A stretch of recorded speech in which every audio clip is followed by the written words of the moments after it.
നമസ്കാരം. Morning prime time ആരംഭിക്കുകയാണ്. വാർത്തകളുടെ വിശദാംശങ്ങളിലേക്ക്. ശബരിമലയിലെത്തിയ ശ്രീലങ്കൻ യുവതി ദർശനം നടത്താതെ മടങ്ങി. 18-ാം പടിക്ക് സമീപം എത്തിയിട്ടും പോലീസ് ദർശനത്തിന് അനുമതി നൽകിയില്ല.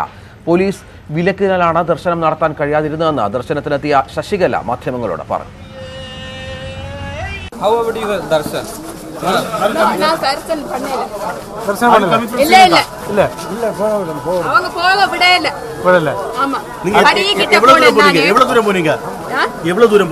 பக்கத்துல போனேன், அவங்க விடையில திருப்பி விட்டுட்டாங்க. ஆனா எனக்கு வந்து மெடிக்கல் சர்டிபிகேட் இருக்குது. உங்களுக்கு என்ன வேணும்? இருங்க, ஒரு விரதத்துக்கு வந்து நான் சொல்லுறேன், நல்லா கேட்டுக்கோங்க. நான் யாருக்கும் பயப்பட மாட்டேன். நான் வந்து கடவுளுக்கு கணக்கு கொடுப்பேன். சரிங்க, ஒரு விரதம் வந்து 48 நாள் மண்டலம் அவங்க ரூல்ஸ். நான் இந்த பாருங்க 48 நாள் மண்டல விரதம் இருந்திருக்கு. சரியா? இருங்க நான் சொல்றேன். 48 நாள் இது ஐயப்பன் விளையாட்டு. நான் வந்து கடவுள் நம்பிக்கை உள்ள 48 நாள் விரதம் நான் இருந்திருக்கேன். புரியுதுங்களா? அப்ப என்ன விடையில அவங்க எனக்கு விடாம விட்டவங்க அந்த போலீஸ் அவங்க நின்னாங்க. அதுல இது பண்ணினாங்க, பார்த்துட்டு போவனா அப்படின்னு சொல்லி இது பண்ணினாங்க. அங்க போனது பிறகு அப்புறம் சொன்னாங்க. தரிசனம் முடிக்கிறது அது எங்கே இருந்து திருப்பி போனப்போ சரியா இடம் திருப்பி செனக்கூடத்தில் சரியா இடம் சொல்ல முடியல. இதனால அந்த மாதிரி விடையில ஒன்றும் விடையில இருக்கு. അപ്പോൾ നാനും പയ്യനും ദർശനം பண்ணேன். ശശികലയുടെ ഭർത്താവ് ആണ് മാധ്യമങ്ങളെ കണ്ട് സംസാരിച്ചത്. ഇവർ കുടുംബമായാണ് സന്നിധാനത്തെത്തിയത്. അതിനുശേഷം 18-ാം പടി വരെ ഈ സ്ത്രീ എത്തി. അതിനുശേഷം പോലീസ് തടയുകയായിരുന്നു. ദർശനം സാധ്യമായില്ല. എന്തായാലും ഇന്നലെ രാത്രി വലിയ നാടകീയ സംഭവ വികാസങ്ങൾക്ക് ശബരിമല സാക്ഷ്യം വഹിച്ചു. ഇവർ ദർശനം നടത്തി എന്ന രീതിയിൽ അഭ്യൂഹങ്ങൾ പരന്നിരുന്നു. പമ്പയിൽ തിരിച്ചെത്തിയ ശശികലയും കുടുംബവും കനത്ത പോലീസ് സുരക്ഷയിലാണ് മടങ്ങിയത്. ഏറ്റവും പുതിയ വിവരങ്ങളുമായി TG സജിത്ത് ചേരുകയാണ് സന്നിധാനത്ത് നിന്ന്. ഒപ്പം VS അനുവുമുണ്ട്. സജിത്ത്, എന്താണ് ഇന്നലെ നടന്ന സംഭവങ്ങൾ? വലിയ അഭ്യൂഹങ്ങളായിരുന്നുവല്ലോ ഇവർ ദർശനം നടത്തി എന്ന രീതിയിൽ. ഇവരുടെ കുടുംബം പോലും ഇവരുമായുള്ള ബന്ധം കാര്യത്തിലുമൊക്കെ ആശയക്കുഴപ്പമുണ്ടായിരുന്നു. എന്താണ് സംഭവിച്ചത്? ഇവർ കുടുംബവുമായി വഴിപിരിഞ്ഞത് എങ്ങനെയാണ്? പിന്നീട് പോലീസ് നൽകിയ വിശദാംശങ്ങൾ എന്തൊക്കെയാണ്? രഞ്ജിത്ത് സൂചിപ്പിച്ച പോലെ ഈ ശ്രീലങ്കൻ സ്വദേശിയായ യുവതി ശശികല ശബരിമലയിൽ ദർശനം നടത്തി എന്ന തരത്തിലായിരുന്നു ഇന്നലെ വൈകിട്ട് വന്ന വാർത്ത. ചില പോലീസ് കേന്ദ്രങ്ങളും സർക്കാർ കേന്ദ്രങ്ങളും ഒക്കെ ഈ വാർത്തയ്ക്ക് ഒരു സ്ഥിരീകരണവും നൽകിയിരുന്നു. എന്നാൽ ഇവരുടെ പ്രതികരണം തേടിയപ്പോഴാണ് താൻ ദർശനം നടത്തിയിട്ടില്ല എന്ന കാര്യം ശശികല വ്യക്തമാക്കുന്നത്. തനിക്ക് ശബരിമലയിൽ ദർശനം നടത്താൻ അനുമതി നൽകാത്തത് പോലീസാണ് എന്ന രീതിയിൽ പോലീസിനെ പ്രതിക്കൂട്ടിലാക്കുന്ന രീതിയിലുള്ള ചില പ്രസ്താവനകളുമാണ് അവർ ഇന്നലെ നടത്തിയത്. ഇന്നലെ നടന്ന നാടകീയ സംഭവങ്ങൾ ശശികല തന്നെ വിവരിച്ചത് ഇങ്ങനെയാണ്.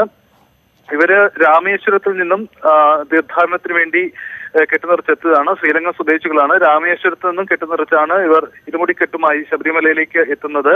പമ്പയിൽ വെച്ച് പോലീസിനോട് ബന്ധപ്പെടുന്നു. പോലീസ് ഇവരുടെ ID കാർഡ്, തിരിച്ചറിയൽ രേഖകൾ ശേഖരിക്കുന്നു. ഇവർക്ക് 47 വയസ്സാണ് എന്ന കാര്യം സ്ഥിരീകരിക്കുന്നു. തുടർന്ന് ഇവർക്ക് യാത്രാ അനുമതി നൽകി ഇവർ ശബരിമലയിലേക്ക് യാത്ര തിരിക്കുകയാണ് ചെയ്തത്. പക്ഷേ ശബരിമലയിൽ എത്തിയതിനു ശേഷം ഇവർക്ക് ശശികലയ്ക്ക് ദർശനത്തിന് അനുമതി നൽകിയില്ല. മറിച്ച് ഇവരുടെ ഭർത്താവും കുട്ടിയും മാത്രമാണ് ദർശനം നടത്തിയത്. ഇതിനുശേഷം ഈ ഭർത്താവ് തന്റെ ഭാര്യയെ ദർശനാനുമതി നൽകിയില്ല എന്ന് ചൂണ്ടിക്കാണിച്ചുകൊണ്ട് വീണ്ടും പോലീസിന്റെ അടുത്തെത്തുകയായിരുന്നു ചെയ്തത്. പക്ഷേ ശശികല അപ്പോൾ ശബരിമലയിൽ നിന്നും ഇറങ്ങുകയും ചെയ്തു. ഇവരെവിടെ എന്ന കാര്യത്തിൽ വ്യക്തത വരുത്താനും ഈ ഭർത്താവ് തയ്യാറായില്ല. തുടർന്ന് ഇവർ തിരിച്ച് പോലീസിന്റെ സുരക്ഷയിൽ ഭർത്താവും കുട്ടിയും പമ്പയിലെത്തുകയും ഈ പമ്പയിലെത്തിയതിന് തൊട്ട് പിന്നാലെ തന്നെ ശശികല ഈ കുടുംബവുമായി ചേരുകയാണ് ചെയ്തത്. ഈ സമയത്താണ് ഇവർ മാധ്യമങ്ങളോട് കാര്യങ്ങൾ വിശദീകരിക്കുന്നത്. തനിക്ക് അയ്യപ്പ ഭക്തയാണ്. വർഷങ്ങളായി ക്ഷേത്രത്തിൽ പോകാനുള്ള ആഗ്രഹം ഉണ്ടായിരുന്നു. ഇത്തവണ എത്തിയതാണ്, മണ്ഡലവ്രതം നോക്കി എത്തിയതാണ്. പക്ഷേ ദർശനാനുമതി തനിക്ക് കിട്ടിയില്ല എന്നതാണ് ഈ കുടുംബം വിശദീകരിക്കുന്നത്. തുടർന്ന് പോലീസ് സുരക്ഷയിൽ തന്നെയാണ് ഈ കുടുംബം നാട്ടിലേക്ക് മടങ്ങിയത്. സഹിത്ത്, ഒപ്പം ഈ സ്ത്രീ അവർ ഈ വഴിനീള പ്രതിഷേധങ്ങളൊന്നും നേരിടാതെയാണ് 18-ാം പടിക്ക് താഴെ വരെ എത്തിയത്. ഇത്തരത്തിൽ സംഭവിച്ചത് എങ്ങനെയാണ്? പ്രതിഷേധക്കാരുടെ സാന്നിധ്യം അവിടെ ഇല്ലായിരുന്നോ? ഒപ്പം പോലീസിനെതിരെ രൂക്ഷമായ വിമർശനമാണല്ലോ ഇവർ ഉന്നയിക്കുന്നത്. രഞ്ജിത്ത്, ഈ കാര്യത്തിൽ പോലീസിന്റെ ഭാഗത്തു നിന്നൊരു വിശദീകരണം ഉണ്ടാവേണ്ടതുണ്ട്. കാരണം എന്തുകൊണ്ടാണ് ഇവർക്ക് ദർശനം നൽകാത്തത് എന്ന കാര്യം. കാരണം യാതൊരു തരത്തിലുള്ള പ്രതിഷേധവും ഉണ്ടായിട്ടില്ല. മുൻകാലങ്ങളിലൊക്കെ ഈ യുവതീ പ്രവേശനം 50 വയസ്സിന് താഴെയുള്ള സ്ത്രീകൾ ഇവിടെ പ്രവേശനത്തിന് എത്തുമ്പോൾ വലിയ രീതിയിലുള്ള പ്രതിഷേധം ഉണ്ടാവാറുണ്ട്. പക്ഷെ ഇന്നലെ അത്തരം പ്രതിഷേധങ്ങളൊന്നും ഉണ്ടായിരുന്നില്ല എന്നിട്ടും ഇവർക്ക് എന്തുകൊണ്ട് ദർശനം സാധ്യമായില്ല? അതുപോലെ ഇക്കാര്യത്തിൽ പോലീസിനെ പ്രതികൂട്ടിലാക്കുന്ന തരത്തിൽ ശശികല നടത്തിയ പ്രസ്താവന, അതിലൂടെ പോലീസിന്റെ വിശദീകരണം എന്താണ്? ഇക്കാര്യങ്ങളിലൊക്കെ കൂടുതൽ വ്യക്തത വരേണ്ടതുണ്ട്. നമുക്ക് ഇക്കാര്യങ്ങളിൽ വരുന്ന മണിക്കൂറുകൾക്കുള്ളിൽ ഒരു വ്യക്തത വരുത്താൻ കഴിയും. പോലീസ് അധികൃതരുടെ കൂടുതൽ വിശദീകരണങ്ങൾ നമ്മൾ തേടുന്നുണ്ട്. അപ്പോൾ ഇക്കാര്യത്തിൽ കൂടുതൽ വ്യക്തത വരുമെന്ന് കരുതുന്നു. രഞ്ജിത്ത് സൂചിപ്പിച്ച പോലെ ഇക്കാര്യത്തിൽ ചില ആശയക്കുഴപ്പങ്ങൾ ഇപ്പോഴും നിലനിൽക്കുന്നുണ്ട്. കാരണം ഒരു എതിർപ്പും ഉണ്ടാവാത്ത സാഹചര്യത്തിൽ എന്തിനാണ് ദർശനം പോലീസ് മുടക്കിയത്? ശശികല പറയുന്ന കാര്യങ്ങൾ വാസ്തവമാണോ? ഇക്കാര്യങ്ങളിലൊക്കെ കൂടുതൽ വ്യക്തത കൈവരേണ്ടത്. ശരി സജിത്ത്, ഇപ്പോൾ VS അനു ചേരുന്നു സന്നിധാനത്ത് നിന്ന്. അനു, സന്നിധാനത്ത് സ്ഥിതിഗതികൾ ശാന്തമാണ് എന്ന് തന്നെ കരുതാം. ഇന്നലെ ഒരു ഹർത്താൽ ദിനമായിരുന്നു. ഈ സംഭവം ഒഴിച്ച് ബാക്കിയൊന്നും അവിടുത്തെ സമാധാന അന്തരീക്ഷം തകർക്കുന്ന രീതിയിൽ ഉണ്ടായതുമില്ല. ഇന്ന് എങ്ങനെയാണ് ഭക്തജന തിരക്ക്? വരും മണിക്കൂറുകളിൽ എന്ത് പ്രതീക്ഷിക്കാം നമുക്ക്?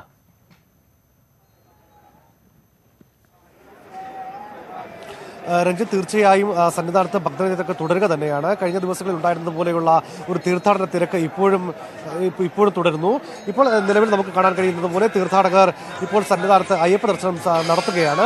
ഇന്നലെ രാത്രി ഉണ്ടായ ചില വിഷയങ്ങൾ ഈ പരിസരത്ത്, സന്നിധാനത്തിന്റെ പരിസരങ്ങളിൽ പോലീസും മാധ്യമങ്ങളിൽ ചില ആശങ്കകൾ സൃഷ്ടിച്ചിരുന്നെങ്കിലും ഇപ്പോൾ അതൊന്നും ഈ തീർത്ഥാടനത്തെ ബാധിച്ചിട്ടില്ല എന്ന് തന്നെയാണ് നമുക്ക് വ്യക്തമാക്കാൻ കഴിയുന്നത്.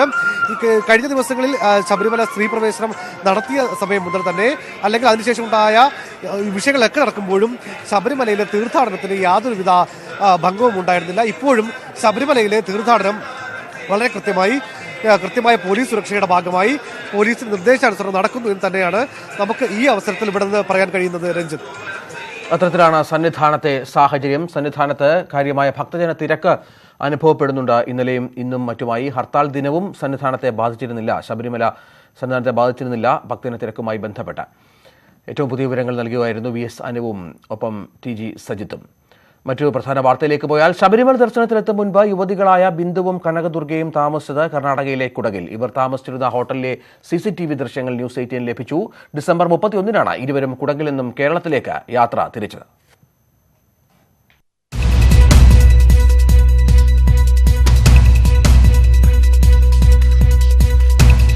ഡിസംബർ 29-ന് ഉച്ചയ്ക്ക് 2 മണിയോടെയാണ് കർണാടക കൊടകിലെ വിരാജ്പേട്ടിലെ ലോഡ്ജിൽ ബിന്ദുവും കനകദുർഗയും മുറിയെടുത്തത്.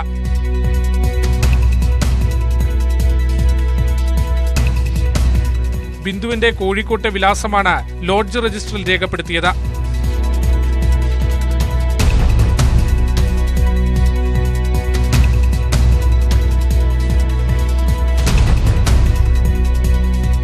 ശേഷം 2 ദിവസം ഇരുവരും കൊടകിൽ ചിലവഴിച്ചു. ഡിസംബർ 31-ന് രാവിലെ 10 മണിക്ക് മുറി വെക്കേറ്റ് ചെയ്ത് കേരളത്തിലേക്ക് തിരിച്ചു.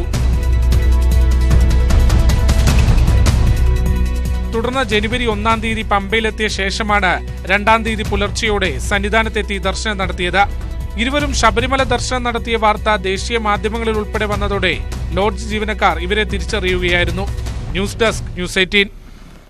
ദേവസ്വം ബോർഡിന്റെ അനുമതിയില്ലാതെ ശബരിമല നടയടച്ച വിഷയത്തിൽ തന്ത്രിക്ക് നോട്ടീസ് നൽകാൻ തിരുവിതാംകൂർ ദേവസ്വം ബോർഡിന്റെ തീരുമാനം. ഇന്നോ നാളെയോ നോട്ടീസ് നൽകാനാണ് ആലോചന. തന്ത്രി ചെയ്തത് ഗുരുതര കുറ്റമാണെന്നും വിശദീകരണം തേടുമെന്നും ദേവസ്വം ബോർഡ് അംഗം വിജയകുമാർ പറഞ്ഞു. ദേവസ്വം മന്ത്രിയുമായുള്ള കൂടിക്കാഴ്ചയ്ക്ക് ശേഷം ന്യൂസ് 18നോട് പ്രതികരിക്കുകയായിരുന്നു വിജയകുമാർ. ഗുരുതരമായ സുപ്രീം കോടതി വിധിയുടെ ലംഘനമാണ് അദ്ദേഹം നടത്തിയിരിക്കുന്നത്.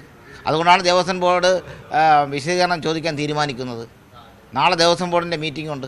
മീറ്റിംഗിൽ കർശനമായി അദ്ദേഹത്തോട് നിയമപരമായ വിദഗ്ധരുമായി ആലോചിച്ച് വിശദീകരണം ചോദിക്കുമെന്ന് പ്രസിഡന്റ് തന്നെ വ്യക്തമാക്കിയിട്ടുണ്ട്. അതേസമയം ഹൈക്കോടതി നിയോഗിച്ച ഉന്നതാധികാര സമിതി ഇന്ന് രാവിലെ 11 മണിക്ക് തിരുവനന്തപുരത്ത് യോഗം ചേരും. യോഗം അവസാനിച്ചാൽ ഉച്ചയ്ക്ക് ശേഷം ദേവസ്വം ബോർഡ് യോഗം ചേരാനും തീരുമാനമുണ്ട്. ഈ യോഗത്തിലാണ് തന്ത്രിക്ക് നോട്ടീസ് നൽകുന്ന കാര്യത്തിൽ അന്തിമ തീരുമാനമെടുക്കുക. സംസ്ഥാനത്തെ അക്രമ സംഭവങ്ങളിൽ സർക്കാർ ഗവർണർക്ക് വിശദമായ റിപ്പോർട്ട് നൽകും. അക്രമ സംഭവങ്ങളുടെ വിശദാംശങ്ങൾ ശേഖരിക്കാൻ സർക്കാർ പോലീസിന് നിർദ്ദേശം നൽകി. ക്രമസമാധാന നില സംബന്ധിച്ച് ഗവർണർ സർക്കാരിനോട് അടിയന്തര റിപ്പോർട്ട് തേടിയിരുന്നു. ഒരു പക്ഷേ മുഖ്യമന്ത്രി ഇന്ന് ഗവർണറെ കാണാനും സാധ്യതയുണ്ട്. ശബരിമല സ്ത്രീ പ്രവേശനത്തിനു ശേഷം സംസ്ഥാനത്ത് നടന്ന അക്രമങ്ങളുടെ വിശദ വിവരശേഖരണം സർക്കാർ ആരംഭിച്ചു. ഓരോ വിഭാഗത്തിനും നേരെയുണ്ടായ അക്രമങ്ങളുടെയും നാശനഷ്ടങ്ങളുടെയും കണക്കെടുപ്പിനാണ് ജില്ലാ ഭരണകൂടങ്ങൾക്ക് നിർദ്ദേശം നൽകിയത്. പാർട്ടി ഓഫീസുകൾ, മാധ്യമങ്ങൾ, വഴിയാത്രക്കാർ, വാഹനങ്ങൾ, വ്യാപാര സ്ഥാപനങ്ങൾ, സർക്കാർ ഓഫീസുകൾ തുടങ്ങി മുഴുവൻ വിഭാഗങ്ങൾക്ക് നേരെ നടന്ന അക്രമങ്ങളുടെ വിശദ കണക്കെടുപ്പ് നടത്തും. ഈ റിപ്പോർട്ട് ഗവർണർക്കും നൽകും. സംസ്ഥാനത്തെ പൊതു ക്രമസമാധാന നില സംബന്ധിച്ചും ഗവർണറെ ബോധ്യപ്പെടുത്തും. മുഖ്യമന്ത്രി നേരിട്ട് ഗവർണറെ സന്ദർശിച്ച് റിപ്പോർട്ട് കൈമാറാനും സാധ്യതയുണ്ട്. ഇന്നലെയാണ് സംസ്ഥാനത്തെ ക്രമസമാധാന നിലയിൽ ഗവർണർ സർക്കാരിനോട് റിപ്പോർട്ട് തേടിയത്. ശബരിമലയിലെ യുവതീ പ്രവേശനത്തിനു ശേഷം സംസ്ഥാനത്ത് വ്യാപക അക്രമവും പൊതു സ്വകാര്യ മുതൽ നശീകരണവും നടക്കുന്ന സാഹചര്യത്തിലാണ് ഗവർണറുടെ നടപടി. സമാധാനം ഉറപ്പുവരുത്താൻ എല്ലാ വിഭാഗം ജനങ്ങളും സഹകരിക്കണമെന്നും ഗവർണർ ആഹ്വാനം ചെയ്തിരുന്നു. സംസ്ഥാനത്തെ അക്രമങ്ങളിലെ ആശങ്ക പ്രതിപക്ഷ നേതാവ് രമേശ് ചെന്നിത്തല ഫോണിലൂടെ ഗവർണറെ അറിയിച്ചിരുന്നു. കേന്ദ്രം ഭരിക്കുന്ന പാർട്ടിയും സംസ്ഥാനം ഭരിക്കുന്ന പാർട്ടിയും പരസ്പരം ഏറ്റുമുട്ടുകയും അക്രമം അഴിച്ചുവിടുകയാണെന്നുമാണ് പ്രതിപക്ഷ ആരോപണം. V V Arun, news 18 Thiruvananthapuram. സംസ്ഥാനത്ത് ഇന്നലെ നടന്ന ഹർത്താലിലെ അക്രമങ്ങളുമായി ബന്ധപ്പെട്ട് 745 പേരെ പോലീസ് അറസ്റ്റ് ചെയ്തു. ഇന്ന് കൂടുതൽ അറസ്റ്റ് ഉണ്ടാകുമെന്നാണ് സൂചന. 559 കേസുകളായാണ് 745 പേരെ അറസ്റ്റ് ചെയ്തത്. പൊതുമുതൽ നശിപ്പിച്ചതിനാണ് കൂടുതൽ പേർക്കെതിരെ കേസ്. 628 പേരെ വീട്ടുതടങ്കലിലാക്കിയിട്ടുണ്ട്. ഇവരിൽ ചിലരുടെ അറസ്റ്റ് രേഖപ്പെടുത്തും. പാലക്കാട്, തിരുവനന്തപുരം, കോഴിക്കോട്, കാസർഗോഡ് ജില്ലകളിലായി വ്യാപക തെരച്ചിൽ നടത്താനാണ് തീരുമാനം. അക്രമികളെ കണ്ടെത്താൻ ഓപ്പറേഷൻ ബ്രോക്കൺ വിൻഡോ എന്ന പേരിലാണ് തെരച്ചിൽ നടത്തുക. ഇന്നലെ അറസ്റ്റ് ചെയ്തവരെ ഇന്ന് കോടതിയിൽ ഹാജരാക്കും.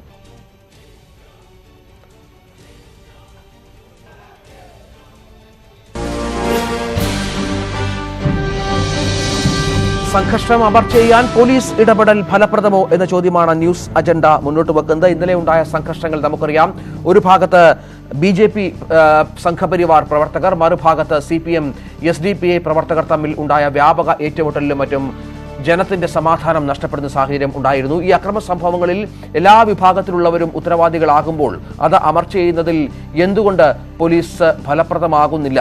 അറസ്റ്റുകൾ കൊണ്ട് മാത്രം അക്രമ സംഭവങ്ങൾ വരും ദിവസങ്ങളിലടക്കം അമർച്ച ചെയ്യാൻ ആകുമോ എന്ന ചോദ്യം ന്യൂസ് അജണ്ട മുന്നോട്ട് വെക്കും.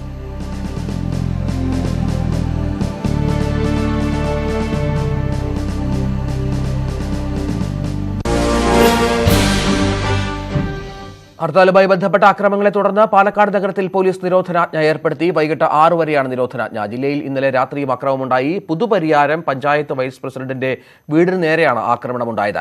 കാസർഗോഡ് ജില്ലയിലെ മഞ്ചേശ്വരം താലൂക്കിലും നിരോധനാജ്ഞ പ്രഖ്യാപിച്ചിട്ടുണ്ട്.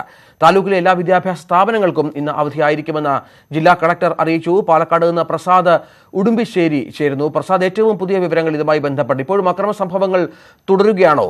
ജനജീവിതം ഇപ്പോഴും സാധാരണ നിലയിലായിട്ടില്ലേ? പോലീസിന്റെ ഇടപെടൽ ഏത് തലത്തിലാണ് ഈ വിഷയത്തിൽ? രഞ്ജിത്ത്, ഇന്നലെ രാത്രി 2 അക്രമ സംഭവങ്ങളാണ് ഉണ്ടായിട്ടുള്ളത്. നേരത്തെ രഞ്ജിത്ത് സൂചിപ്പിച്ചതുപോലെ പുതുപ്പരിയാരം പഞ്ചായത്ത് വൈസ് പ്രസിഡന്റിന്റെ വീടിന് നേരെയുണ്ടായ അക്രമത്തിന് പുറമെ പാലക്കാട് നഗരത്തിൽ ഒരു BJP അനുഭാവിയുടെ കടയ്ക്ക് നേരെയും ഇന്നലെ രാത്രി അക്രമ സംഭവം ഉണ്ടായി. മറ്റ് സംഭവങ്ങളൊന്നും തന്നെ ഇന്നലെ രാത്രി ഉണ്ടായിട്ടില്ല. ഇന്ന് വൈകിട്ട് 6 മണി വരെയാണ് നഗരത്തിൽ നിരോധനാജ്ഞ പ്രഖ്യാപിച്ചിട്ടുള്ളത്. വിദ്യാഭ്യാസ സ്ഥാപനങ്ങൾ വിക്ടോറിയ കോളേജ് ഒഴിച്ച് മറ്റുള്ള വിദ്യാഭ്യാസ സ്ഥാപനങ്ങളെല്ലാം തന്നെ നഗരത്തിൽ പ്രവർത്തിക്കും. അതിനൊന്നും തന്നെ അവധി പ്രഖ്യാപിച്ചിട്ടില്ല. വിക്ടോറിയ കോളേജിൽ ഒരുപക്ഷെ ഇന്നലെ ഉണ്ടായ സംഭവങ്ങളുടെ തുടർച്ച കോളേജിലും ഉണ്ടാകും എന്ന് കരുതിയാണ് ഇന്ന് കോളേജിന് അവധി നൽകിയിട്ടുള്ളത്. കാരണം ഇന്നലെ കോളേജിനകത്തേക്ക് ഒരു ഭാഗം കർമ്മസമിതിയുടെ പ്രവർത്തകർ BJP അനുകൂലികൾ കോളേജിലേക്ക് കയറാൻ ശ്രമിച്ചിരുന്നു. അതുമായി ബന്ധപ്പെട്ടുള്ള പ്രശ്നം ഇന്ന് കോളേജിൽ ഉണ്ടാകരുത് എന്ന് കണക്കിലെടുത്താണ് വിക്ടോറിയ കോളേജിന് മാത്രം പാലക്കാട് നഗരത്തിൽ അവധി നൽകിയിട്ടുള്ളത്. മറ്റ് വിദ്യാഭ്യാസ സ്ഥാപനങ്ങളെല്ലാം പതിവ് പോലെ പ്രവർത്തിക്കും. ഇന്നലെ രാത്രി സംഘർഷ സാധ്യത കണക്കിലെടുത്ത് സംഘർഷം ഉണ്ടാകാൻ സാധ്യതയുള്ള എല്ലാ പ്രദേശങ്ങളിലും പോലീസ് നിരീക്ഷണം കർശനമാക്കിയിരുന്നു. അതിന്റെ കൂടി അടിസ്ഥാനത്തിലാകാം മറ്റ് വലിയ സംഭവങ്ങളൊന്നും തന്നെ റിപ്പോർട്ട് ചെയ്യപ്പെട്ടിട്ടില്ല. 2 സ്ഥലങ്ങളിലാണ് അക്രമ സംഭവങ്ങൾ ഉണ്ടായത്. ഒന്ന് നഗരത്തോട് ചേർന്നിട്ടുള്ള പുതുപ്പരിയാരം പഞ്ചായത്ത് വൈസ് പ്രസിഡന്റ് വീടിന് നേരെ ആക്രമണം ഉണ്ടായി. മറ്റൊന്ന് നഗരത്തിൽ BJP അനുകൂലിയുടെ ഒരു കടയ്ക്ക് നേരെയും ആക്രമണം ഉണ്ടായിട്ടുണ്ട്. ഇന്നലെ രാവിലെ മുതൽ ഉണ്ടായ അക്രമ സംഭവങ്ങളുമായി ബന്ധപ്പെട്ടുകൊണ്ട് 40ഓളം പേരെയാണ് പാലക്കാട് നഗരത്തിൽ മാത്രം പോലീസ് അറസ്റ്റ് ചെയ്തിട്ടുള്ളത്. അവരെ ഇന്ന് 11 മണിയോടുകൂടി കോടതിയിൽ ഹാജരാക്കും. കൂടുതൽ അറസ്റ്റ് ഉണ്ടാകുമെന്നും പോലീസ് വ്യക്തമാക്കിയിട്ടുണ്ട്. അതിനാവശ്യമായ തെളിവുകൾ, പോലീസിന്റെ തന്നെ വീഡിയോ ഫുട്ടേജ്, അതോടൊപ്പം തന്നെ ദൃശ്യമാധ്യമങ്ങളിൽ വന്നിട്ടുള്ള ദൃശ്യങ്ങൾ, പത്രങ്ങളിൽ വന്നിട്ടുള്ള ചിത്രങ്ങൾ എന്നിവയെല്ലാം തന്നെ പരിശോധിച്ചതിന് ശേഷമായിരിക്കും തുടർ അറസ്റ്റ് ഉണ്ടാകുക. ഇന്നലെ അറസ്റ്റിലായവരെല്ലാം തന്നെ BJP പ്രവർത്തകരാണ്. അതിനുശേഷം ഉച്ചയ്ക്ക് ശേഷം LDFന്റെ പ്രതിഷേധ പ്രകടനം നടന്നിരുന്നു. ഇതിനിടെ LDFന്റെ പ്രവർത്തകരും BJP അനുകൂല ഓഫീസുകളും അതോടൊപ്പം BJP ഓഫീസിലേക്ക് കയറാൻ ശ്രമിക്കുകയും എല്ലാം തന്നെ ചെയ്തിരുന്നു. ഇതിനകത്തും പോലീസ് കേസെടുത്തിട്ടുണ്ട്. ആ സംഭവവുമായി ബന്ധപ്പെട്ടും ഇന്ന് നടപടി ഉണ്ടാകാനാണ് സാധ്യത. പ്രസാദ് ഉടുമ്പശ്ശേരിയാണ് വിവരങ്ങൾ നൽകിക്കൊണ്ടിരിക്കുന്നത്. ഇതിനെതിരെ ഹർത്താലിന് പിന്നാലെ അടൂരിൽ വ്യാപക ആക്രമണമുണ്ടായി എന്ന ഏറ്റവും പുതിയ വിവരവും പുറത്തുവരുന്നുണ്ട്. ഏതാണ്ട് 50ഓളം വീടുകൾ പത്തനംതിട്ട ജില്ലയിലുടനീളം CPM പ്രവർത്തകരുടേതും പഞ്ചായത്ത് മെമ്പർമാരുടെയും CPM ജില്ലാ സെക്രട്ടേറിയറ്റ് അംഗത്തിന്റെ അടക്കം CPM ജില്ലാ സെക്രട്ടേറിയറ്റ് അംഗം TD ബൈജുവിന്റെ വീടടക്കം അനുജൻ ഏറാത്ത് ഗ്രാമപഞ്ചായത്ത് അംഗം TD സജിത്ത് എന്നിവരുടെ അടക്കം 50ഓളം വീടുകൾ അടിച്ചു തകർത്തു. ഇന്നലെ രാത്രി ബൈക്കിലെത്തിയ 30 സംഘമാണ് ആക്രമണത്തിന് പിന്നിൽ എന്ന ഏറ്റവും പുതിയ വിവരവും പുറത്തുവരുന്നുണ്ട്. വെളുപ്പിന് പുലർച്ചെ 4 മണിയോടെയാണ് ഈ സംഭവം ഉണ്ടായിരിക്കുന്നത്. വീടിന്റെ വാതിലുകൾ മഴു ഉപയോഗിച്ച് അടിച്ച് വെട്ടിപ്പൊളിക്കുകയായിരുന്നു. 50ഓളം വീടുകൾക്ക് നേരെ ഇതടക്കം ആക്രമണമുണ്ടായിരിക്കുന്നു. അടൂരിൽ കഴിഞ്ഞ രാത്രി CPM RSS പ്രവർത്തകരുടെ വീടുകൾക്ക് നേരെ വ്യാപക ആക്രമണമുണ്ടായി എന്ന ഏറ്റവും പുതിയ വിവരങ്ങളും പുറത്തുവരുന്നു. ഉമേഷ് ബാലകൃഷ്ണൻ ചേരുന്നു. ഉമേഷ്, എന്താണ് സംഭവിച്ചുകൊണ്ടിരിക്കുന്നത് പത്തനംതിട്ട ജില്ലയിൽ, പ്രത്യേകിച്ച് അടൂരിൽ? ഈ ഹർത്താൽ അവസാനിച്ചിട്ടും അതുമായി ബന്ധപ്പെട്ട സംഭവങ്ങൾ അവസാനിച്ചു എന്ന് കരുതുമ്പോഴും ജനങ്ങളുടെ സ്വൈര്യ ജീവിതത്തിന് ഭംഗം വരുത്തും വിധം രാഷ്ട്രീയ കക്ഷികൾ പരസ്പരം ഏറ്റുമുട്ടുകയാണോ? CPM ജില്ലാ സെക്രട്ടേറിയറ്റ് അംഗം TD ബൈജുവിന്റെ വീടിന് നേരെയാണ് ഏറ്റവും പ്രധാനമായി ആക്രമണം ഉണ്ടായത്. ഇന്ന് പുലർച്ചെ ഏകദേശം 4 മണിയോടുകൂടി ബൈജുവിന്റെ വീടിന് നേരെ ആക്രമണം ഉണ്ടാകുകയും ബൈജുവിനെ ആക്രമിക്കുകയും ചെയ്തു. കൂടാതെ ഏറാത്ത് ഗ്രാമപഞ്ചായത്ത് അംഗം TD സജി, ബൈജുവിന്റെ സഹോദരൻ കൂടിയാണ്, അദ്ദേഹത്തിന്റെ വീടിന് നേരെയും ആക്രമണം ഉണ്ടായി. അടൂരിൽ വ്യാപക ആക്രമണമാണ് നടക്കുന്നത്. പോലീസ് റിപ്പോർട്ട് പ്രകാരം 50ലധികം വീടുകൾക്ക് നേരെ ഇന്നലെ രാത്രി ആക്രമണമുണ്ടായി. അതിൽ BJP പ്രവർത്തകരുടെ വീടുകളും ഉൾപ്പെടുന്നുണ്ട്, CPM പ്രവർത്തകരുടെ വീടുകളും ഉൾപ്പെടുന്നുണ്ട്. വ്യാപക ആക്രമണമാണ് അടൂരിൽ നടക്കുന്നത്. ഇന്നലെ അടൂരിൽ CPM ഏരിയ കമ്മിറ്റി ഓഫീസിന് നേരെ ആക്രമണം നടന്നിരുന്നു. കൂടാതെ CPM നിയന്ത്രണത്തിലുള്ള ചാരിറ്റബിൾ സൊസൈറ്റിയുടെ ആംബുലൻസും തകർത്തിരുന്നു. ഇതിന് തുടർച്ചയെന്നോണമാണ് ഇന്നത്തെ അക്രമങ്ങളെ കാണേണ്ടത്. 2 ദിവസം മുൻപ്, അതായത് ഹർത്താൽ പ്രഖ്യാപിച്ച അന്ന് മുതൽ തന്നെ അടൂരിൽ സംഘർഷം ആരംഭിച്ചിരുന്നു. രഞ്ജിത്ത്, ഈ സംഭവ വികാസങ്ങൾ ഇപ്പോഴും തുടരുന്നുണ്ടോ? പോലീസിന്റെ നീക്കം എങ്ങനെയാണ്? ഈ അക്രമികളെ തിരിച്ചറിഞ്ഞിട്ടുണ്ടോ? ഇന്നലെയും ഒക്കെയായി ഒരുപാട് അറസ്റ്റുകൾ ഉണ്ടായിരുന്നുവല്ലോ. ഇന്നും പത്തനംതിട്ട ജില്ലയിൽ ആ രീതിയിൽ വ്യാപകമായ അറസ്റ്റുകളും തിരച്ചിലുകളും ഒക്കെ നടത്താൻ പോലീസ് പദ്ധതിയിടുന്നുണ്ടോ? പോലീസിന് കൃത്യമായി ഉമേഷ് ബാലകൃഷ്ണനാണ് വിവരങ്ങൾ നൽകിക്കൊണ്ടിരിക്കുന്നത്. പ്രധാനപ്പെട്ട വാർത്തയാണ് ഏറ്റവും പുതുതായി പുറത്തുവരുന്നത്. അടൂരിൽ മാത്രം 50ഓളം വീടുകൾക്ക് നേരെ ആക്രമണം. CPM BJP പ്രവർത്തകരുടെ വീടുകൾക്ക് നേരെ പരസ്പരം ആക്രമണം ഉണ്ടാകുന്നു. ഹർത്താലിന്റെ തുടർച്ചയായി തന്നെ ഈ സംഭവ വികാസങ്ങളെ കാണാം. CPM ജില്ലാ സെക്രട്ടേറിയറ്റ് അംഗത്തിന്റെ വീട് അടിച്ചു തകർത്തു. അദ്ദേഹത്തിന്റെ അനുജൻ ജില്ലാ പഞ്ചായത്ത് അംഗത്തിന്റെ വീട്ടിന് നേരെയും ആക്രമണം ഉണ്ടായി. 30 അംഗ സംഘം രാവിലെ വെളുപ്പിനെ 4 മണിയോടുകൂടി എത്തിയാണ് ആക്രമണം നടത്തിയത്. മഴ ഉപയോഗിച്ച് വാതിലുകൾ വെട്ടിപ്പൊളിക്കുന്ന പശ്ചാത്തലം. ഈ സാഹചര്യത്തിൽ ഇന്നും അക്രമ സംഭവങ്ങൾക്ക് കുറവുണ്ടാകില്ല എന്ന സൂചനകൾ നൽകുന്നു. ശബരിമല സ്ത്രീ പ്രവേശവുമായി ബന്ധപ്പെട്ട് ഏതായാലും സംസ്ഥാനത്ത് ആരംഭിച്ച ഈ രീതിയിലുള്ള അക്രമ സംഭവങ്ങൾക്കും പ്രതിഷേധത്തും ഒക്കെ ഇന്നും തുടരും എന്ന സൂചനകളാണ് ഈ വിവരങ്ങൾ നമുക്ക് നൽകിക്കൊണ്ടിരിക്കുന്ന റിപ്പോർട്ടർമാർ പറയുന്നത്. പന്തളത്ത് BJP CPM സംഘർഷത്തിനിടെ ഉണ്ടായ കല്ലേറിൽ പരിക്കേറ്റ് മരിച്ച ചന്ദ്രന്റെ മൃതദേഹം ഇന്നു സംസ്കരിക്കും. തലക്കേറ്റ ക്ഷതങ്ങളാണ് മരണകാരണമെന്ന് പോസ്റ്റ്മോർട്ടം റിപ്പോർട്ടിൽ പറയുന്നു. ഇതോടെ കസ്റ്റഡിയിലായ CPM പ്രവർത്തകർക്കെതിരെ കൊലക്കുറ്റത്തിനൊപ്പം ആൾക്കൂട്ട ആക്രമണത്തിനും കേസെടുത്തു. പോസ്റ്റ്മോർട്ടത്തിന് ശേഷം കോട്ടയം മെഡിക്കൽ കോളേജിലെ ഫോറൻസിക് വിഭാഗം അന്വേഷണ ഉദ്യോഗസ്ഥർക്ക് നൽകിയ റിപ്പോർട്ടിൽ തലക്കേറ്റ ക്ഷതമാണ് മരണകാരണമെന്ന് വ്യക്തമാക്കുന്നു. മുൻഭാഗത്തും പിൻഭാഗത്തും നിരവധി പാടുകളുണ്ട്. തലയോട്ടിക്കും പരിക്കേറ്റിട്ടുണ്ട്. ആന്തരിക രക്തസ്രാവവും ചന്ദ്രന്റെ മരണത്തിലേക്ക് നയിച്ചു. മുഖ്യമന്ത്രിയുടെയും തിരുവല്ല ബിലീവേഴ്സ് ചർച്ച് ആശുപത്രിയിലെ ഡോക്ടർമാരുടെയും ഹൃദയാഘാതമെന്ന നിഗമനം തള്ളുന്നതാണ് പോസ്റ്റ്മോർട്ടം റിപ്പോർട്ട്.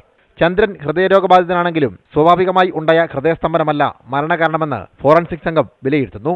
തിരുവല്ലയിലെ സ്വകാര്യ ആശുപത്രിയിൽ സൂക്ഷിച്ചിരിക്കുന്ന മൃതദേഹം ഇന്ന് പന്തളത്തേക്ക് മാറ്റും.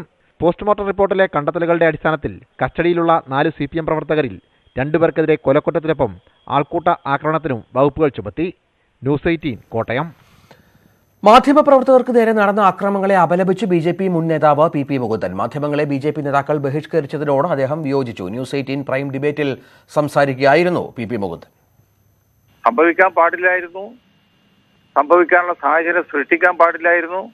മാധ്യമങ്ങളെ സംബന്ധിച്ചിടത്തോളം ഒരു കാരണവശാലും ആ മാധ്യമങ്ങളുടെ നേർക്കുള്ള ആക്രമണം അത് അംഗീകരിക്കാൻ പറ്റാത്തതുമാണ്. ഈ പത്രക്കാരെ കരുതിക്കൂട്ടി ആക്രമിച്ചതാണ് എന്നുള്ള കാര്യത്തെ സംബന്ധിച്ചിടത്തോളം ആണെങ്കിൽ അന്വേഷിച്ച് അവരുടെ പേരിൽ നടപടിയെടുക്കും. വൈകുന്നേരം ഈ രാത്രിയിലെ ഈ ചർച്ചകൾ കൃത്യമായ ഒരു രാഷ്ട്രീയം ആളുകളിലേക്ക് എത്തുന്നുണ്ട്, അഭിപ്രായങ്ങളും നിലപാടുകളും പറയാൻ കിട്ടുന്ന ഒരു അവസരമാണ്. പക്ഷേ ആ ചർച്ചകളാകെ ബഹിഷ്കരിച്ച് ഈ അക്രമം നടത്തിയവർക്ക് ആവേശം പകരുന്ന നിലപാടാണ് നിർഭാഗ്യവശാൽ നേതാക്കൾ സ്വീകരിച്ചത്. അത് ഒഴിവാക്കേണ്ടതായിരുന്നില്ലേ?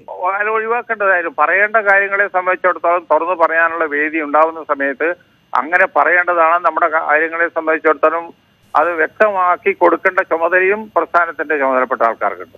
ഒരു കാരണവശാലും പിൻവാങ്ങാൻ പാടില്ല.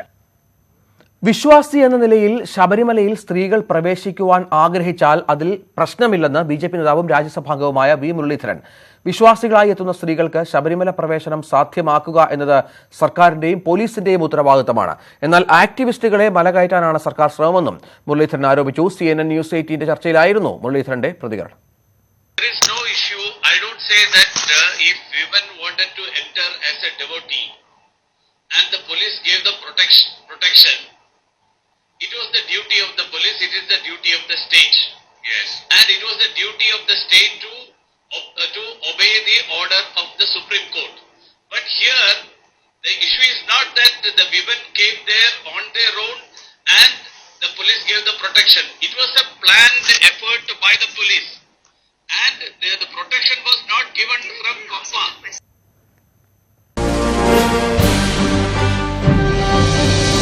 യുവതീ പ്രവേശനത്തിൽ വി മുരളീധരന് ഇരട്ടത്താപ്പോ? BJP അടക്കം ഈ യുവതീ പ്രവേശനവുമായി ബന്ധപ്പെട്ട് സമരരംഗത്തുള്ളപ്പോൾ എന്തുകൊണ്ട് BJPയുടെ ഒരു MP വിശ്വാസികളായി യുവതിക്ക് കയറ്റേണ്ടത് സുപ്രീം കോടതി വിധിയുടെ അടിസ്ഥാനത്തിൽ കയറ്റേണ്ടത് സർക്കാരിന്റെ ബാധ്യതയാണ് എന്ന് പറഞ്ഞു വെക്കുന്നു. ഈ വിഷയത്തിൽ മുരളീധരൻ എന്തുകൊണ്ട് ഇത്തരത്തിൽ നിലപാട് മാറ്റം നടത്തുന്നു? ഇതുതന്നെയാണ് ന്യൂസ് അജണ്ട മുന്നോട്ട് വെക്കുന്ന പ്രധാനപ്പെട്ട ചോദ്യം. പ്രേക്ഷകർക്കും ഈ വിഷയത്തിൽ പ്രതികരിക്കാം പൊതുവേദിയിലൂടെ. വിളിക്കേണ്ട നമ്പർ 047166158881. പൊതുവേദി ഇന്ന് അല്പസമയത്തിനകം 7:30 മണിക്ക് ആരംഭിക്കും.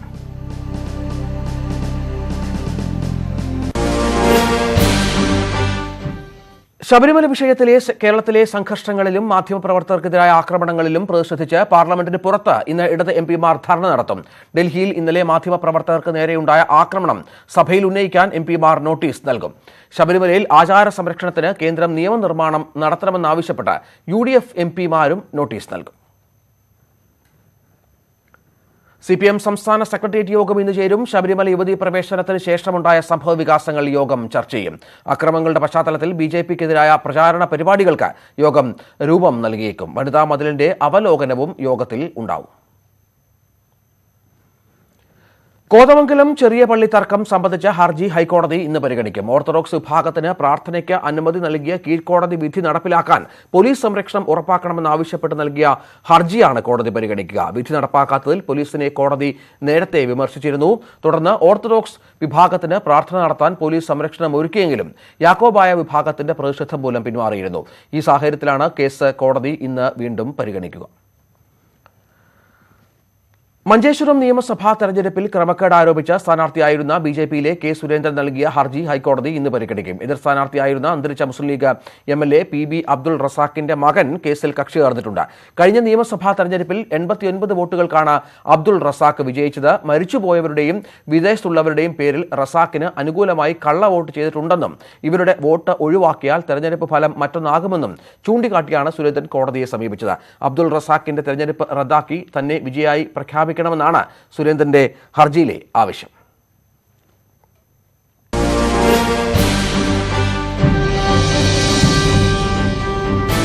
മഞ്ചേശ്വരം തെരഞ്ഞെടുപ്പ് കേസുമായി ബന്ധപ്പെട്ട അനിശ്ചിതത്വം നിലനിൽക്കുകയാണ്. പ്രത്യേകിച്ചും സുരേന്ദ്രൻ അവിടെ തനിക്ക് അനുകൂലമായ ഒരു കോടതി വിധി അദ്ദേഹം അത് പ്രതീക്ഷിക്കുന്നു. ഒപ്പം അദ്ദേഹം ചില തെളിവുകൾ ഹാജരാക്കിയിട്ടുണ്ട് എന്ന് പറയുന്നു. പക്ഷേ കോടതിയുടെ മനസ്സ് എന്താണ് എന്ന കാര്യം ഇനി വ്യക്തമാകേണ്ടതുണ്ട്.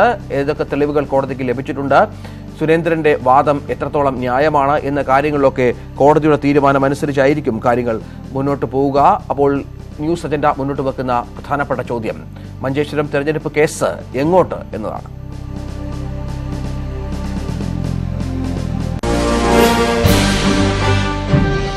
അയോധ്യയിൽ രാമക്ഷേത്ര നിർമ്മാണത്തിനായി സംഘപരിവാർ സമ്മർദ്ദം തുടരുന്നതിനിടെ അയോധ്യ തർക്കഭൂമി കേസ് സുപ്രീം കോടതി ഇന്ന് പരിഗണിക്കും. കേസ് വേഗത്തിൽ പരിഗണിക്കണമെന്നാവശ്യപ്പെട്ടുള്ള പൊതുതാൽപര്യ ഹർജിയും കോടതിയുടെ പരിഗണനയ്ക്കെത്തും. തർക്കസ്ഥലം 3ആയി വിഭജിച്ച അലഹബാദ് ഹൈക്കോടതി വിധിക്കെതിരായ 13 അപ്പീലുകളിലാണ് കോടതി വാദം കേൾക്കുക. Chief justice Ranjan Gogoi, justice Sanjay Kishan Kaul എന്നിവർ അംഗങ്ങളായ ബെഞ്ചാണ് ഹർജികൾ പരിഗണിക്കുക. ഹർജികളിൽ വാദം കേൾക്കാൻ 3-അംഗ ബെഞ്ചിന് രൂപം നൽകണോ, അന്തിമവാദം എപ്പോൾ തുടങ്ങണം എന്നീ വിഷയങ്ങളിൽ കോടതി ഇന്ന് നിലപാട് വ്യക്തമാക്കിയേക്കും.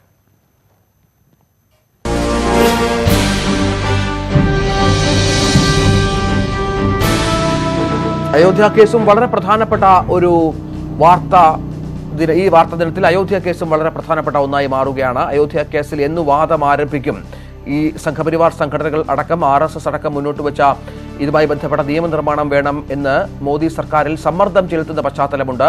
കേസിന്റെ കോടതി വിധി വരട്ടെ എന്നാണ് കേന്ദ്ര സർക്കാരിന്റെ തീരുമാനം. എന്നിട്ട് മാത്രം ഈ ഓർഡിനൻസ് അടക്കമുള്ള കാര്യങ്ങൾ തീരുമാനമെടുക്കാമെന്ന് കേന്ദ്രം പറയുമ്പോൾ അയോധ്യ കേസിന്റെ ഭാവി എന്ത് എന്ന വളരെ പ്രസക്തമായ ചോദ്യമാണ് ന്യൂസ് അജണ്ട മുന്നോട്ട് വെക്കുന്നത്.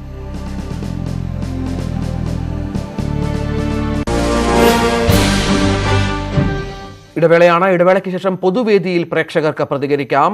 ശബരിമല വിഷയത്തിൽ BJP MP വി മുരളീധരന് ഇരട്ടത്താപ്പോ എന്ന ചോദ്യമാണ് മുന്നോട്ട് വെക്കുന്നത്. പൊതുവേദിയിലൂടെ പ്രേക്ഷകർക്കും പ്രതികരിക്കാം. ഒരു ചെറിയ ഇടവേളയ്ക്ക് ശേഷം അല്പസമയത്തിനകം തിരിച്ചു വരും. ന്യൂസ് 18 പൊതുവേദി മുന്നോട്ട് വെക്കുന്ന വിഷയം, പ്രേക്ഷകരുടെ പ്രതികരണത്തിനായി മുന്നോട്ട് വെക്കുന്ന വിഷയം, യുവതീ പ്രവേശനത്തിൽ വി മുരളീധരന് ഇരട്ടത്താപ്പോ. ഇന്നലെ അദ്ദേഹം ന്യൂസ് 18ന്റെ ചർച്ചയിൽ തന്നെ പറഞ്ഞത് വിശ്വാസികളായ യുവതികൾക്ക് ശബരിമലയിൽ വേണമെങ്കിൽ പ്രവേശനമാകാം, അവിശ്വാസികളല്ല വിശ്വാസികളായ യുവതികൾക്ക് എല്ലാ വ്രതത്തോടുകൂടിയും പ്രവേശിപ്പിക്കുന്ന തെറ്റില്ല. അത് അത്തരത്തിലൊരു സുപ്രീം കോടതി വിധി നിൽക്കുന്ന പശ്ചാത്തലത്തിൽ പ്രവേശിപ്പിക്കേണ്ടത്, അതിനുള്ള ക്രമീകരണങ്ങൾ ഒരുക്കേണ്ടത് സർക്കാരിൻ്റെ ബാധ്യതയാണ്, സർക്കാർ അത് ചെയ്തേ പറ്റൂ എന്ന് പറയുമ്പോഴും അദ്ദേഹം പറയുന്നു, പക്ഷേ കേരളത്തിലെ ഇടതുപക്ഷ സർക്കാർ ചെയ്യുന്നത് അവിശ്വാസികളായ അല്ലെങ്കിൽ ആക്ടിവിസ്റ്റുകളായ യുവതികളെ പോലീസ് സംരക്ഷണയിൽ ശബരിമലയിൽ കയറ്റുക എന്നതാണ്. പ്രേക്ഷകർക്ക് ഈ വിഷയത്തിൽ പ്രതികരിക്കാം. വിഷയത്തിൽ വിളിക്കേണ്ട നമ്പർ 0471661588. BJP ശബരിമല വിഷയത്തിൽ സമരരംഗത്ത് ഉള്ളപ്പോഴാണ് ഇത്തരത്തിൽ BJP MP-യുടെ തന്നെ പ്രതികരണം വരുന്നത് എന്ന് വളരെ ഏറ്റവും പ്രസക്തമായ കാര്യങ്ങളിൽ ഒന്നാണ്. അത് എന്തുകൊണ്ട് മുരളീധരൻ ഈ വിഷയത്തിൽ ഇത്തരത്തിൽ ഒരു നിലപാട് സ്വീകരിക്കുന്നു എന്നത് ഓരോ നിമിഷവും വരും മണിക്കൂറുകളിൽ കൂടുതൽ ചർച്ചയാകും. മണികണ്ഠൻ എന്ന പ്രേക്ഷകൻ ചേരുന്നു. മണികണ്ഠൻ, പറയാം. വി മുരളീധരന്റെ ഇരട്ടത്താപ്പ് നയമാണെന്ന് മാത്രമല്ല, കാരണം ഇത് കോടതി വിധി വന്ന ഉടനെ തന്നെ BJP-യും RSS-ഉം പറഞ്ഞിട്ടുണ്ടായിരുന്നു ഇത് വിധിയെ സ്വാഗതം ചെയ്യുന്നുവെന്ന്. കേരളത്തിലെ കുറച്ച് വിശ്വാസികൾ ഇതിനെതിരാണെന്ന് കണ്ടപ്പോൾ ഇതിൽ മുങ്ങി മീൻ പിടിക്കാമെന്ന്, കലക്കവെള്ളത്തിൽ മീൻ പിടിക്കാമെന്നൊരു ചിന്തയോടുകൂടിയാണ് BJP-യും സംഘപരിവാറും അന്ന് ഈ വിഷയം ഏറ്റെടുക്കുകയും ഇത്രയേറെ കലാഭൂമിയായി കേരളത്തെ മാറ്റുകയും ചെയ്തത്. അതിൽ ഇന്നലെ പരക്കെ ഉണ്ടായ അക്രമങ്ങളിൽ ജാള്യത മറയ്ക്കുന്നതിന് വേണ്ടിയിട്ടാണ് വി മുരളീധരൻ ഇങ്ങനെ ഒരു പ്രസ്താവന വെച്ചിട്ടുള്ളത്. കാരണം സ്ത്രീകൾ നടത്തിയ മതിൽ വിജയിച്ചു, ഇടതുപക്ഷ സർക്കാരിനെതിരെ ഒരു പ്രതിഷേധം പോലും ഇല്ല. ഈ ഇന്നലെ ഉണ്ടായ അക്രമങ്ങളിൽ മുഴുവൻ പങ്കെടുത്തിട്ടുള്ള RSS-ന്റെയും BJP-യുടെയും സംഘപരിവാറിന്റെയും അംഗങ്ങൾ മാത്രമാണ്. മണികണ്ഠൻ എന്ന പ്രേക്ഷകരാണ് ഈ വിഷയത്തിൽ പ്രതികരിച്ചത്. ഇത്തരത്തിൽ വി മുരളീധരൻ്റേത് ഇരട്ടത്താപ്പോ ശബരിമല വിഷയത്തിൽ ചാനൽ ചർച്ചയിൽ വി മുരളീധരൻ പറഞ്ഞത് വിശ്വാസികളായ യുവതികൾക്ക് വേണമെങ്കിൽ ശബരിമലയിൽ കയറാം. ഉഷസ് മൈനാഗപ്പള്ളിയിൽ നിന്നും ഉഷസ് എന്ന പ്രേക്ഷകൻ. ഉഷസ്, പറഞ്ഞോളൂ താങ്കളുടെ നിലപാട് ഈ വിഷയത്തിൽ. മുരളീധരന്റെ പ്രസ്താവനയല്ല, നമ്മൾ ഭക്തരായ വിശ്വാസികൾ കേരളത്തിലുണ്ട്. നമുക്ക് വിശ്വാസികൾക്കാണ് അത്. മുരളീധരൻ ഒരു MP പറയുന്നതല്ല നമുക്ക് കേൾക്കേണ്ടത്, നമ്മളെ വിശ്വാസികളുടെ വാക്കുകളാണ്. യുവതികൾ ശബരിമല പ്രവേശിക്കാൻ പാടില്ല, അത് തന്നെയാണ് വിശ്വാസികളുടെ മുഴുവൻ പേരുടെ അഭിപ്രായം. ഈ ഉഷസ്, ഈ BJP ഈ വിഷയത്തിൽ വലിയ സമരരംഗത്ത് സംസ്ഥാനത്തുടനീളം ഉള്ളപ്പോഴാണ് BJP-യുടെ MP തന്നെ വേണമെങ്കിൽ വിശ്വാസികൾ കയറാം എന്ന രീതിയിൽ അഭിപ്രായ പ്രകടനം നടത്തുന്നത്. അത് എന്തുകൊണ്ടാണെന്നാണ് താങ്കൾ കരുതുന്നത്? അത് അവരുടെ രാഷ്ട്രീയമായ ഭാവമായിരിക്കാം. പക്ഷെ ഇതിന് ഭക്തർക്ക് വേണ്ടി ഏറ്റവും കൂടുതൽ സപ്പോർട്ട് ചെയ്തത് BJP-ആണ്. ഇപ്പോൾ അങ്ങനെ പറഞ്ഞ എന്താണെന്ന് എനിക്ക് മനസ്സിലാവുന്നില്ല. പക്ഷെ വിശ്വാസികളുടെ പൂർണ്ണമായ അഭിപ്രായം യുവതികൾ പ്രവേശിക്കാൻ പാടില്ലെന്ന് തന്നെയാണ്. തീർച്ചയായും അത്തരത്തിലാണ് ഉഷസിന്റെ പ്രതികരണം. ഏതാണ്ട് ശബരിമല സമരം അതിന്റെ ഉച്ചസ്ഥായിൽ നിൽക്കുമ്പോഴാണ് BJP MP-യുടെ ഭാഗത്ത് നിന്ന് ഇത്തരത്തിൽ ഒരു പ്രതികരണം ഉണ്ടാകുന്നത്. കണ്ണൂരിൽ നിന്ന് അനിൽ എന്ന പ്രേക്ഷകൻ. അനിൽ, പറഞ്ഞോളൂ. ഹലോ, എനിക്ക് ആദ്യം പറയേണ്ടത്, നിങ്ങൾ അർദ്ധരാത്രി ഇന്നല ശബരിമല സ്ത്രീകൾ കയറിയ ന്യൂസ് കാണിച്ചേ, അതെന്താ അടിസ്ഥാനത്തിലാ? മനസ്സിലായില്ല. ഇന്നലെ രാത്രി അർദ്ധരാത്രി നിങ്ങള് ന്യൂസ് 8 ശബരിമലയിൽ സ്ത്രീ ദർശനം നടത്തിയതായിട്ടൊരു ന്യൂസ് കാണിച്ചേ. അതെ, അത് എന്തിന്റെ അടിസ്ഥാനത്തിലാ? അത് പോലീസ് നൽകിയ വിവരമായിരുന്നു. പോലീസുകാരനെ നിങ്ങളെ റിപ്പോർട്ടർ പറയുന്നില്ലേ അവിടെ കയറിയിട്ടുള്ള? താങ്കൾക്ക് ഈ വിഷയത്തിൽ അഭിപ്രായം പറയാനുണ്ടോ വി മുരളീധരന്റെ ഇരട്ടത്താപ്പുമായി ബന്ധപ്പെട്ട്? എനിക്കല്ല, നിങ്ങൾ ഇത് രാത്രി കാലത്ത് നമ്മൾ രാത്രിയിലെ വാർത്തകൾ കാണിക്കുന്ന ഞങ്ങളുടെ ധർമ്മമാണ് അനിൽ. അതിൽ താങ്കൾ പ്രതിഷേധിച്ചിട്ട് കാര്യമില്ല. താങ്കൾക്ക് ഈ വിഷയത്തിൽ അഭിപ്രായം പറയാനുണ്ടോ? ഇല്ല. നന്ദി അനിൽ എന്ന പ്രേക്ഷകൻ. അദ്ദേഹത്തിന് ഈ വിഷയത്തിലല്ല, മറ്റൊരു വിഷയത്തിൽ അദ്ദേഹത്തിന് ചില അഭിപ്രായങ്ങൾ പറയാനുണ്ടായിരുന്നു. നിരവധി പ്രേക്ഷകർ ഈ വിഷയത്തിൽ അഭിപ്രായം പറയാനായി വിളിച്ചുകൊണ്ടിരിക്കുന്നുണ്ട്. യുവതീ പ്രവേശനത്തിൽ വി മുരളീധരന് ഇരട്ടത്താപ്പോ എന്ന ചോദ്യമാണ് ന്യൂസ് 18 പൊതുവേദി മുന്നോട്ട് വെക്കുന്നത്. ശബരിമല വിഷയത്തിൽ BJP പ്രതിഷേധ രംഗത്തുള്ളപ്പോൾ കണ്ണൂരിൽ നിന്ന് ദാസൻ എന്ന പ്രേക്ഷകൻ ചേരുന്നു. ദാസൻ പറഞ്ഞോളൂ. ദാസൻ കേൾക്കാമോ? ദാസൻ കേൾക്കാമോ? പ്രേക്ഷകർക്കും പ്രതികരിക്കാം. വിളിക്കേണ്ട നമ്പർ 047166158881. ശബരിമല യുവതീ പ്രവേശനത്തിൽ വി മുരളീധരന് ഇരട്ടത്താപ്പോ എന്ന ചോദ്യമാണ് പൊതുവേദി മുന്നോട്ട് വെക്കുന്നത്. പ്രേക്ഷകർക്ക് ഈ വിഷയത്തിൽ തങ്ങളുടെ അഭിപ്രായ പ്രകടനം നടത്താം. ഇന്നലെ ചാനൽ ചർച്ചയിൽ മുരളീധരൻ പറഞ്ഞ കാര്യമാണ് ഈ പൊതുവേദിക്ക് ആസ്പദമായ വിഷയം. പ്രത്യേകിച്ചും വേണമെങ്കിൽ വിശ്വാസികളായ യുവതികൾക്ക് വിശ്വാസമുണ്ടെങ്കിൽ അവർക്ക് ശബരിമലയിൽ പ്രവേശിക്കാം എന്ന് പറയുമ്പോൾ BJPയെ അത് വലിയ പ്രതിരോധത്തിൽ വരും മണിക്കൂറുകളിൽ ആക്കും എന്ന കാര്യത്തിൽ യാതൊരു സംശയവുമില്ല. പ്രത്യേകിച്ചും ഈ വിഷയത്തിൽ BJP ശക്തമായ സമര രംഗത്ത് ഉള്ള പശ്ചാത്തലത്തിൽ. ഒറ്റപ്പാലത്ത് നിന്ന് അലി ഖാൻ എന്ന പ്രേക്ഷകൻ. അലി ഖാൻ പറഞ്ഞോളൂ. പറഞ്ഞോളൂ. ഇവിടെ BJPയുടെ MP ആയിട്ടുള്ള വി മുരളീധരന്റെ പ്രസ്താവന യഥാർത്ഥത്തില് ഒരു ഇരട്ടത്താപ്പ് മാത്രമായിട്ട് ഇതിനെ കാണാൻ കഴിയില്ല. ഹലോ, പറഞ്ഞോളൂ, കേൾക്കാം അലി ഖാൻ. ഒരു ഇരട്ടത്താപ്പ് മാത്രമായിട്ട് ഇതിനെ കാണാൻ കഴിയില്ല. കാരണം എന്റെ നാട്ടിലൊക്കെ കുറച്ച് മുതിർന്ന ആളുകളല്ലേ ഇപ്പൊ സാധാരണ നിലക്ക് സാധാരണക്കാർ ഉപയോഗിക്കുന്ന ചില വാക്കുകളുണ്ട്. അങ്ങനെയൊക്കെ വേണം അതിനെ വിലയിരുത്താൻ. കാരണം ഇന്നലെയും ഇന്നുമായിട്ട് ഈ കേരളത്തിലുടനീളം സംഘപരിവാർ അഴിച്ചുവിട്ടിട്ടുള്ള അക്രമങ്ങൾ, അതിൽ നിന്നും ജാള്യത മറക്കാൻ, അതിൽ നിന്നും അവരുടെ മുഖം രക്ഷിക്കാൻ വേണ്ടിയിട്ടുള്ള ഒരു നടപടിയുടെ ഭാഗമായിട്ട് മാത്രം കണ്ടാൽ മതി അതിനെ. ഇതിന്റെ ഈ സുപ്രീം കോടതിയുടെ വിധി വന്നതിന് ശേഷം ആദ്യം ഈ യുവതി പ്രവേശനം ആവശ്യപ്പെട്ടത് തന്നെ BJPയും സംഘപരിവാറുമാണ്, ബയ്യാജി ജോഷിയാണ്. പിന്നെ ഈ വിധിയെ സ്വാഗതം ചെയ്ത് ശ്രീധരൻപിള്ളയാണ്. ഈ ശ്രീധരൻപിള്ളയെ പോലെ കേരളത്തിൽ മികച്ചൊരു അഭിഭാഷകനായിട്ടുള്ള BJPയുടെ സംസ്ഥാന പ്രസിഡന്റ് ആയിട്ടുള്ള ഒരു വ്യക്തി ഇത്തരം തരം താഴ്ന്ന രീതിക്ക് കേവലം 4 വോട്ടിന് വേണ്ടിയിട്ട് കേരളത്തിൽ എങ്ങനെയെങ്കിലും പിടിച്ചു നിൽക്കാൻ വേണ്ടി അവർ നടപ്പിലാക്കുന്ന ഹീനമായ രാഷ്ട്രീയത്തിന്റെ ഭാഗമായിട്ടാണ് ഇന്നലെ ഇത്രയും അധികം സംഘർഷങ്ങളും കലാപഭൂമിയാക്കി കേരളത്തെ മാറ്റിയത്. അതിൽ നിന്നും ജാള്യത മറക്കാൻ വേണ്ടിയും അതിൽ നിന്നും ഈ BJP നേതാക്കന്മാരുടെ മുഖം രക്ഷിക്കാൻ വേണ്ടിയും വികൃതമായ മുഖമാണ് ഈ പ്രബുദ്ധരായ ജനതയ്ക്ക് മുന്നിൽ വികൃതമായ മുഖമാണ് BJPക്കുള്ളത്. അതിൽ നിന്നും അവരുടെ മുഖം രക്ഷിക്കാൻ വേണ്ടിയിട്ടുള്ള കേവലവാദം മാത്രമായിട്ട് കാണാൻ കഴിയുന്ന ഒരു പ്രസ്താവനയാണത്. യഥാർത്ഥത്തിൽ സർക്കാർ പറഞ്ഞത് ഇവിടെ വിശ്വാസികളായിട്ടുള്ള സ്ത്രീകൾക്ക് അവർ വരികയാണെങ്കിൽ അവർക്ക് ആവശ്യമായിട്ടുള്ള സംരക്ഷണം നൽകുമെന്നാണ്. സർക്കാർ തന്നെയാണ് ചെയ്തിട്ടുള്ളൂ. സർക്കാർ അന്ന് പറഞ്ഞ സ്ഥലത്ത് തന്നെയാണ് ഇന്നും നിൽക്കുന്നത്. വീണ്ടും സർക്കാർ നടപ്പിലാക്കുന്നത് ആ നയം തന്നെയായിരിക്കും. അക്കാര്യത്തിലൊന്നും ഈ BJPക്കാർക്ക് ഒരു സംശയവും വേണ്ട. മലപ്പുറത്ത് നിന്ന് മുഹമ്മദ് അലി എന്ന പ്രേക്ഷകനും ചേരുന്നു. മുഹമ്മദ് അലി പറഞ്ഞോളൂ. ഹലോ, പറഞ്ഞോളൂ മുഹമ്മദ് അലി, പറഞ്ഞോളൂ. തീർച്ചയായിട്ടും ഇത് ഇരട്ടത്താപ്പ് തന്നെയാണ്. കാരണം എന്താ വെച്ചാൽ മറ്റ് സംസ്ഥാനങ്ങളിലൊക്കെ നടത്തിക്കൊണ്ടിരിക്കുന്ന ഒരു ഹിന്ദുത്വം, ഒരു വർഗീയത, അത് തന്നെയാണ് കേരളത്തിലും കൊണ്ടുവരാൻ ശ്രമിക്കുന്നത്. ശരി, താങ്കൾ ആ TV-യുടെ ശബ്ദം കുറച്ചാൽ കുറച്ചുകൂടി വ്യക്തമായി സംസാരിക്കാം. ഓക്കെ, പറഞ്ഞോളൂ. അപ്പോ അജണ്ട ഇവിടെ BJPക്കോ അല്ലെങ്കിൽ സംഘപരിവാറിനോ വളരാനുള്ളൊരു വളക്കൂറുള്ള മണ്ണല്ല. അത് മനസ്സിലാക്കിക്കൊണ്ട് തന്നെ വർഗീയത പ്രചരിപ്പിച്ചുകൊണ്ട് ശബരിമല അതിനെ ആയുധമാക്കുകയാണ് ചെയ്യുന്നത്. ശരി, നന്ദി മുഹമ്മദ് അലി. സുരേഷ് ബാബു കോഴിക്കോട് നിന്ന് പറഞ്ഞോളൂ. സുരേഷ് ബാബു, താങ്കളുടെ നിലപാട് പറഞ്ഞോളൂ.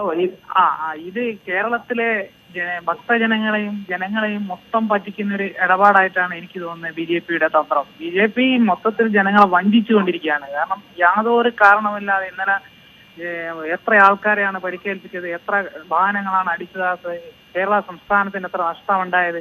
ഈ നഷ്ടങ്ങളൊക്കെ ഇവർക്ക് ഈ ഒരു സംസാരത്തിൽ കൂടി തിരിച്ചു കൊടുക്കാൻ പറ്റുമോ? കേരളത്തിലെ BJP-യുടെയും ഭക്തരായിട്ട് ഇന്ന് അണിനിരക്കുന്ന ആൾക്കാരും ഒന്നുകൂടി ഇരുന്ന് ചിന്തിക്കേണ്ട ഒരു അവസരം കൂടിയാണിത്. അവരെ ഒന്ന് ഓർമ്മപ്പെടുത്തുകൂടി വേണം എന്ന് മാത്രമാണ് എൻ്റെ അഭിപ്രായം. ശരി, സുരേഷ് ബാബു. കോഴിക്കോട്ട് നിന്ന് ബാബു എന്ന പ്രേക്ഷകനും ചേരുന്നു. ബാബു പറഞ്ഞോളൂ. മൊത്തത്തിൽ BJP-യുടെ ഈ വിഷയം ഉണ്ടായ അന്ന് മുതൽക്ക് തന്നെ BJP-യുടെ ഇരട്ടത്താപ്പിൽ നമ്മൾ കണ്ടുകൊണ്ടിരിക്കുന്നത്.